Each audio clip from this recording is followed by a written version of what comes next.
Physics teacher है, science के teacher है, यूट्यूब पे वीडियो बनाते हैं, प्रशांत नाम है उनका, प्रशांत भैया करके लोग बोलते हैं उनको। So I watch this video few days back, तो उसमें I found out there is a trick given.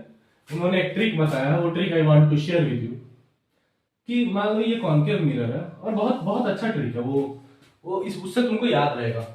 तो ये हो गया तुम्हारा फोकस, सॉरी पोल, ये फोकस, और ये सेंटर ऑफ कर्वेचर। तो जनरली पहला ऑब्जेक्ट हम लोग कहां लेते हैं?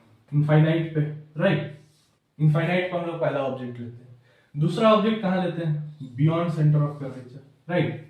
तीसरा हम लोग ऑब्जेक्ट कहां लेते हैं? सेंटर ऑफ कर्वेचर पे। चौथा ऑब्जेक्ट कहां लेते हैं? सेंटर ऑफ कर्वेचर और फोकस के बीच में।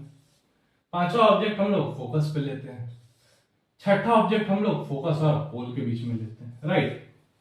इतना ही लेते हैं ना।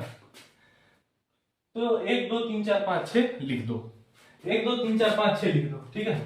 अब हमको मालूम है फाइनाइट पे जब लेते हैं तो इमेज कहां बनता है? फोकस पे, 1 लिख दो।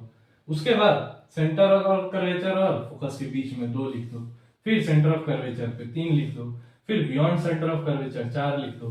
फिर इनफाइनाइट 5 लिख दो। अब छठा छठा छठा यहाँ वर्चुअल और इरेक्ट जो बनता है लास्ट ऑप्शन, तो यहाँ 6 लिख दो। तो इससे तुम लोग को याद रह जाएगा कि मतलब रे डायग्राम कैसे कैसे बनता है।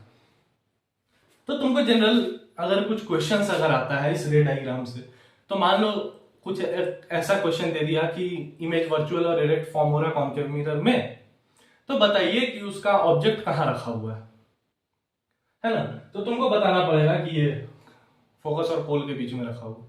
या फिर अगर बोल दिया कि ये फोकल लेंथ 10 सेंटीमीटर का फोकल लेंथ दिया हुआ है, 10 सेंटीमीटर का फोकल लेंथ है, और जो इमेज जो फॉर्म हो रहा है वर्चुअल और इरेक्ट फॉर्म हो रहा है, तो ऑब्जेक्ट का डिस्टेंस क्या होगा? तो और उस ऑप्शन में तुमको एक जगह दिया रहेगा 10 centimetre, more than 10 centimetre, less than 10 centimetre.